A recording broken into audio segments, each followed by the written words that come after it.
पहा, जर quadratic equation दिलेलं असेल तुम्हाला, आता याच्यामध्ये जर लेट्स रिमेंबर मध्ये सगळे पॉईंट सांगितलेले आहेत, हा एक एक पॉईंट एक्सप्लेन करतो कारण हे पण महत्वाचं आहे. तर जर तुम्हाला एक इक्वेशन दिलं ए एक्स स्क्वेअर, लक्षात घ्या, a x square plus b x plus c is equal to 0 असं जर तुम्हाला एक इक्वेशन दिलेलं असेल आणि या इक्वेशनचे आपल्याला रूट फाइंड आउट करायचे असतील तर याचे दोन रूट्स असतात. आपण पाहिलं आतापर्यंत इक्वेशनचे किंवा एक्सचं जर व्हॅरिएबल असेल तर एक्सच्या दोन व्हॅल्यू मिळतात.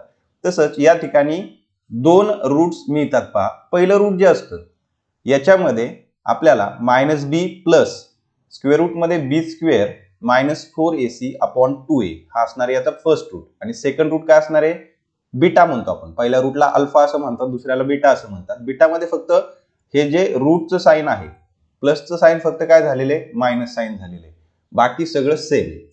आता लक्षात घ्या, जर आपल्याला अल्फा आणि बीटा च्या व्हॅल्यू दिलेल्या असतील तर आपण इक्वेशन तयार करू शकतो. आणि जर आपल्याला इक्वेशन दिलं असेल तर अल्फा प्लस बीटा आणि अल्फा इंटू बीटा यांचे व्हॅल्यू आपण फाइंड आउट करू शकतो. आता हे सगळं कशावरती डिपेंड आहे, तुम्हाला जे इक्वेशन दिलेलं आहे, सपोज काय दिलं 2x² plus 4x plus 5 is equal to 0 असं तुम्हाला जर एक इक्वेशन दिलं. आता या इक्वेशन मध्ये आपल्याला सांगितलं अल्फा प्लस बीटा आणि अल्फा इंटू बीटा यांचे व्हॅल्यू फाइंड आउट करा. तर आता alpha plus beta is equal to काय असतं मायनस बी अपॉन ए आणि अल्फा इंटू बीटाची व्हॅल्यू किती असते सी अपॉन ए. म्हणजे याच्यामध्ये आपल्याला एबीसीच्या व्हॅल्यू फाइंड आउट कराव्या लागतील. म्हणजे दिलेलं इक्वेशन आहे हे स्टँडर्ड इक्वेशन सोबत कम्पेअर करायचं. स्टँडर्ड इक्वेशन काय असतं आपलं ए एक्स स्क्वेअर प्लस काय b x plus c is equal to 0. याच्यावरून तुम्हाला समजेल ए इज इक्वल टू किती आहे 2, बी इज इक्वल टू किती आहे 4 आणि सी इज इक्वल टू किती आहे 5. या व्हॅल्यू लिहून घ्यायच्या. ए इज इक्वल टू किती आला 2, त्याच्यानंतर बी इज इक्वल टू किती आला 4 आणि सी इज इक्वल टू किती आला 5. आता जे आपल्याला फॉर्म्युला दिलाय एक्स प्लस अल्फा प्लस बीटाचा तो किती आहे मायनस बी अपॉन ए. मग या ठिकाणी फक्त व्हॅल्यू ठेवायच्या. मायनस बी किती आपल्याकडं 4 अपॉन ए किती आहे 2, बरोबर. म्हणजे आन्सर किती आलं तुमचं -2. म्हणजे अल्फा प्लस बीटाची व्हॅल्यू किती आली तुमच्याकडे -2. आता अल्फा इंटू बीटाची व्हॅल्यू जर फाइंड आउट करायची असेल तर फॉर्म्युला काय सी अपॉन ए. आता सी किती होता आपल्याकडे 5 आणि ए किती आहे 2, म्हणजे 5 अपॉन 2 हे काय झाली अल्फा इंटू बीटाची व्हॅल्यू. लक्षात घ्या, जसा क्वेश्चन विचारलाय तसे आन्सर लिहायचे. आता जर तुम्हाला विचारलं, तुम्हाला एक इक्वेशन दिलं डायरेक्टली आणि इक्वेशन दिल्याच्या नंतर तुम्हाला विचारलं या इक्वेशनचे जे रूट्स आहेत त्यांचे नेचर कसं आहे ते फाइंड आउट करा. आता ते जर नेचर फाइंड आउट करायचं असेल आपल्याला तर आपल्याला डिस्क्रिमिनंटची व्हॅल्यू फाइंड आउट करावी लागते. आता डिस्क्रिमिनंट काय असतं तर पहा, बी स्क्वेअर मायनस 4ac ही जी व्हॅल्यू असते याला आपण डिस्क्रिमिनंट असं म्हणतो. इथं दिलेले पहा, याला काय म्हणायचं डिस्क्रिमिनंट असं म्हणायचं, कारण आपला रूट नेमका कोणत्या टाईपचा येणार आहे त्या रूटचा टाईप सांगणार हे काय असतं इक्वेशन बी स्क्वेअर मायनस 4ac. म्हणजे सपोज जर तुम्हाला काय सांगितलं एक इक्वेशन दिलं, आता एक्झाम्पल म्हणून आपण एक इक्वेशन घेऊया. त्या इक्वेशन मध्ये आपण काय करू बी स्क्वेअर मायनस 4ac ची व्हॅल्यू कॅल्क्युलेट करू. बी स्क्वेअर मायनस 4ac हे एक इक्वेशन घेतलेलं आहे पहा, √3x² plus 2 into √3x plus √3 is equal to 0. याच्यामध्ये आपल्याला डिस्क्रिमिनंटची व्हॅल्यू कॅल्क्युलेट करायची. मी सांगितलं डिस्क्रिमिनंटची व्हॅल्यू कॅल्क्युलेट करताना आपण काय करणार आहे हे स्टँडर्ड इक्वेशन सोबत कम्पेअर करणार आहे. म्हणजे काय येणार आहे ax² plus bx plus c is equal to 0. Compare केलं, a ची किंमत किती मिळाली तुम्हाला a is equal to √3, b ची व्हॅल्यू किती मिळाली 2 इंटू √3 म्हणजे b इज इक्वल टू किती आला 2 इंटू √3. त्याच्यानंतर c ची व्हॅल्यू जर कम्पेअर केली तर ती किती येणार आहे √3. मग c इज इक्वल टू किती झाला √3. आलं लक्षात. आता आपल्याला डिस्क्रिमिनंटची व्हॅल्यू कॅल्क्युलेट करायची. तर डिस्क्रिमिनंटची व्हॅल्यू कॅल्क्युलेट करण्यासाठी मी सांगितलं काय कॅल्क्युलेट करावं लागतं बी स्क्वेअर मायनस 4ac. आता या फॉर्म्युल्यामध्ये व्हॅल्यू पुट करायची. बी ची व्हॅल्यू किती आहे 2√3 म्हणजे ब्रॅकेटमध्ये घ्या 2√3 ब्रॅकेटचा स्क्वेअर मायनस जसं आहे तसं साइन 4 मल्टिप्लाय बाय ए ची व्हॅल्यू किती आहे √3 आणि सी ची व्हॅल्यू किती आहे मल्टिप्लाय बाय √3. आता इथं पहा हा जो स्क्वेअर असतो म्हणजे ब्रॅकेटमध्ये इकडे लिहितो मी पहा 2√3 चा स्क्वेअर, हा स्क्वेअर 2 चा सुद्धा असतो आणि √3 चा. 2 चा स्क्वेअर किती आला 4, √3 चा स्क्वेअर किती आला 3 आणि 4 इंटू 3 किती होतात 12.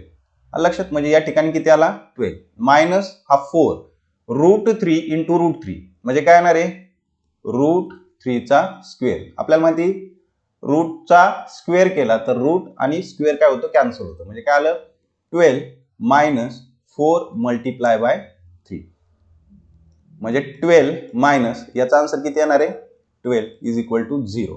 मग जर बी स्क्वेअर मायनस 4ac ची व्हॅल्यू किती आली 0 आली कॅल्क्युलेट केल्याच्या नंतर तर पहा जर बी स्क्वेअर मायनस 4ac याला आपण काय म्हणतो डेल्टा असं म्हणतो डेल असं म्हणतो. या डेलची व्हॅल्यू जर 0 आली तर जे रूट्स असतात क्वाड्रॅटिक इक्वेशनचे ते कसे असणार आहेत ते रिअल आणि इक्वल असणार आहेत. लक्षात ठेवा कसे असणार आहेत ते रिअल आणि इक्वल. जर हा बी स्क्वेअर मायनस 4ac कसा आला 0 पेक्षा मोठा आला म्हणजे 1 2 3 4 सगळ्या पॉझिटिव्ह संख्या आल्या. लक्षात ठेवा बी स्क्वेअर मायनस 4ac ची व्हॅल्यू जर पॉझिटिव्ह नंबर आला तर ते क्वाड्रॅटिक इक्वेशनचे जे रूट्स असतात ते रिअल असतात पण इक्वल नसतात अनइक्वल. 0 आलं तरच इक्वल. आणि जर निगेटिव्ह बी स्क्वेअर मायनस 4ac ची व्हॅल्यू काय आली निगेटिव्ह आली म्हणजे निगेटिव्ह कोणतीही संख्या असेल तर ते जे रूट्स असतात क्वाड्रॅटिक इक्वेशनचे ते रिअल नसतात. मग तुम्हाला फक्त एवढंच फाइंड आउट करायला सांगितलं जातं. तुम्हाला असं एक इक्वेशन देतील आणि तुम्हाला काय सांगतील की जे क्वाड्रॅटिक इक्वेशन जे आहे ते या इक्वेशनचे रूट्स नेमके कसे आहेत रिअल अनइक्वल आहेत रिअल इक्वल आहेत का नॉट रिअल आहेत ते फक्त तुम्हाला सांगायचं. मग ते सांगण्यासाठी तुम्हाला बी स्क्वेअर मायनस 4ac ची व्हॅल्यू काय करावं लागेल कॅल्क्युलेट करावं लागेल. असं सुद्धा 1 मार्कला किंवा 2 मार्कला हा क्वेश्चन विचारला जातो. त्याच्यामुळे आता हाच क्वेश्चन काय घेतला कारण याच्यामध्ये रूटचे कॅल्क्युलेशन येतं. मग हा क्वेश्चन काय करा ऍक्टिव्हिटीमध्ये येतो तर प्रॅक्टिस करा. अजून एक टाईपचं राहिलेलं आहे पहा 4 नंबरचा जो रूल आहे 4 नंबरचा रूल काय सांगितलं आहे द क्वाड्रॅटिक इक्वेशन ज्याचे रूट आपल्याला दिले अल्फा आणि बीटा.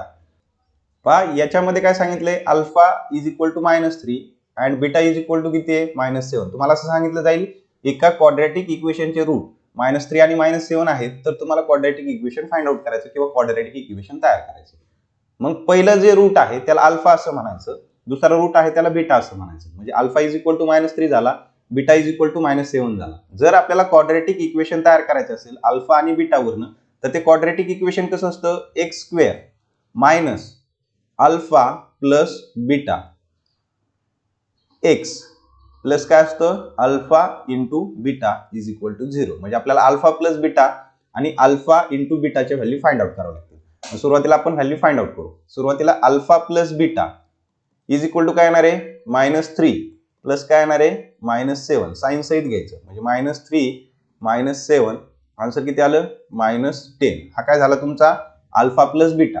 तसंच आता अल्फा इंटू बीटाची व्हॅल्यू फाइंड आउट करायची असेल तर अल्फा किती दिलेला आहे आपल्याकडं -3 आणि बीटा किती दिलेला आहे -7. या दोघांचं मल्टिप्लिकेशन मायनस मायनस काय होणार आहे +21. या व्हॅल्यू फक्त या इक्वेशन मध्ये ठेवायच्या म्हणजे x square minus alpha plus बीटाची व्हॅल्यू किती होती -10 होती पहा. म्हणजे इथं किती ठेवणार आहे आपण -10 इकडे काय येणार आहे एक्स प्लस अल्फा प्लस बीटाची व्हॅल्यू किती होती 21 सॉरी अल्फा इंटू बीटाची व्हॅल्यू किती होती 21 इज इक्वल टू 0. आता मायनस इंटू मायनस काय होतात प्लस होतात म्हणजे x square plus 10x plus 21 is equal to 0. हे झालं तुमचं क्वाड्रॅटिक इक्वेशन. अल्फा आणि बीटा म्हणजे दोन रूट दिले असतील जर तुम्हाला क्वाड्रॅटिक इक्वेशन तयार करायचं असेल तर ते क्वाड्रॅटिक इक्वेशन तयार करण्यासाठी हा फॉर्म्युला आहे.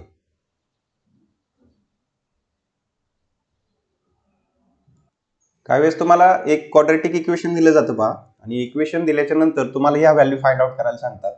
Alpha cube plus beta cube ही व्हॅल्यू फाइंड आउट करायला सांगतात आणि next alpha square plus beta square ही व्हॅल्यू फाइंड आउट करायला सांगतात. आता याच्यामध्ये फॉर्म्युले डायरेक्टली लक्षात ठेवा.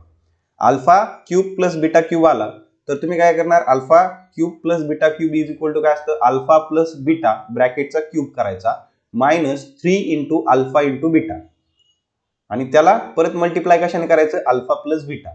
त्याच्यानंतर alpha square plus beta square आला तर alpha plus beta square -2 into alpha beta. आता याच्यामध्ये अल्फा प्लस बीटाची व्हॅल्यू जी आहे ती आपण फाइंड आउट करू शकतो -b/a या फॉर्म्युल्याने आणि अल्फा इंटू बीटा याची व्हॅल्यू फाइंड आउट करू शकतो c/a या फॉर्म्युल्याने. ह्या व्हॅल्यू फाइंड आउट करायच्या आणि त्या डायरेक्टली याच्यामध्ये पुट करायच्या आणि प्रॉब्लेम सॉल्व्ह करायचे. अशी एक्झाम्पल सुद्धा विचारले जातात.